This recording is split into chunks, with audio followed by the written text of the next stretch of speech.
Every journalist woke up and thought, what the heck am I going to write about today? I go, hey, do you have 2 minutes? I think I have a good story for you. They go, yeah, I need a story. What do you got? I've personally been in the physical print edition, like actual Forbes, the actual Fortune, Entrepreneur Success, American Airlines magazine, like the actual print editions, because I called the journalists and said, hey, I have a good story for you. I've coached, William Mattar from Rochester and Buffalo, George Sink from South Carolina, John Barry, Jason Hennessy and Scott Shrum from Hennessy Digital, Chad Dudley. I've coached a number of law firms that are in the space. No one's going to cover you because, oh, here's a good law firm that does personal injury law. That doesn't sell, nobody cares. However, here's 5 stories that every firm can get the media to cover them on.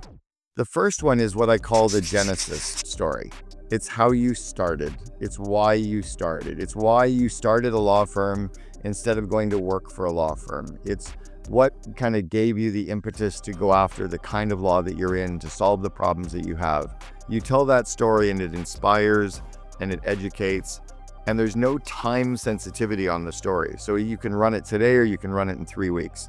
It's a good filler story that any business journalist will actually write in your market. Number 2 is the hero's journey, right? It's that lessons from the edge. It's the trials and tribulations. It's where you struggled and fell and almost went bankrupt. You almost lost your marriage. You almost screwed up whatever it was, but you overcame, you learned. So it's the lessons. It's the lessons from the edge.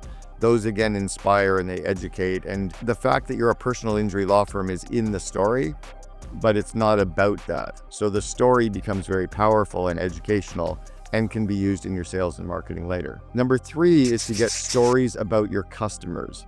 It's how your customers' life got changed because of the work that you did. And if you're a national firm, like let's say that you're a marketing agency that has clients in 50 states, you can get a story about how your agency changed Bob's life in Chicago. It's the same story about Kelly's life in Boston and Dave's story in Dallas. So it's the same story, different city, or the same story, different media outlets, right? When we were scaling 1-800-GOT-JUNK, we landed 5,200 individual unique stories about our company and franchisees in 6 years, prior to social media even existing. So we didn't even have Facebook or LinkedIn to share them, but all those uniques was what propelled us. The 4th story angle that you have is around culture. Now, what's beautiful about law firms is everybody hates them. It's like, oh my God, you're a lawyer. Oh my God, you're an insurance company. Oh my God, you're an accountant. It's like, please me, I don't want to hear about your law firm. What about the law firm that's cool? What about the law firm that's fun? So I remember a really close friend of mine, a former college pro franchisee, a former fraternity brother of mine in Canada, decided to start a law firm in Toronto, Canada. Now, because he also had his MBA from Notre Dame and his LLB from Ottawa U, he went out and negotiated some killer, incredible office space. He decided he didn't want to go work for a law firm. He just wanted to start one. And he was starting it around 1995, 1996. So he wanted it to be like an internet company.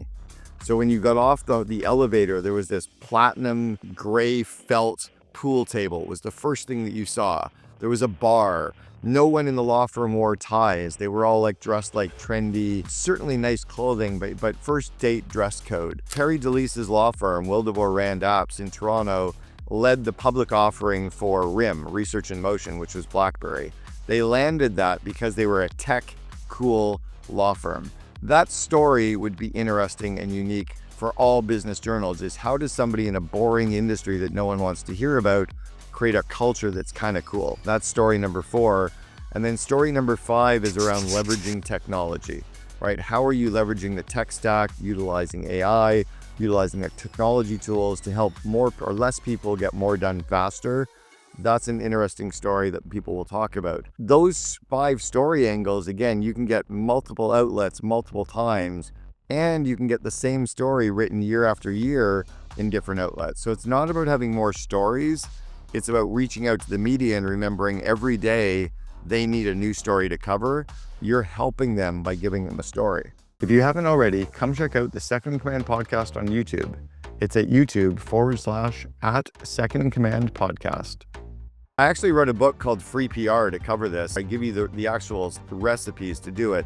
We never call the news desk, we never call the city desk, and we never call the editor, and we never send out press releases. Here's why.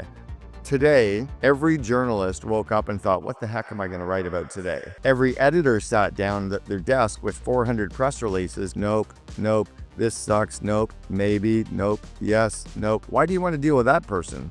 I want to sit down with the writer who's sitting at their desk going, I have to do 4 stories today. What the am I going to write about this morning? I go, hey, do you have 2 minutes? I think I have a good story for you. They go, yeah, I need a story. What do you got? Okay, I've got this story about this worst industry in the world to work for, law firms. Oh, I hate law firms. I know, right? Law firms suck.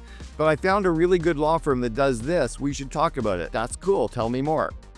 And that's how we landed every story angle. I've personally been in the physical print edition, like the actual magazine, not the online e-zine, whatever, but I've been in actual Forbes, the actual Fortune, Entrepreneur Success, American Airlines magazine, like the actual print editions, because I called the journalists and said, hey, I have a good story for you. And I'm not asking them to write about me. I'm saying, I think I have a good story for you. Would you like that story?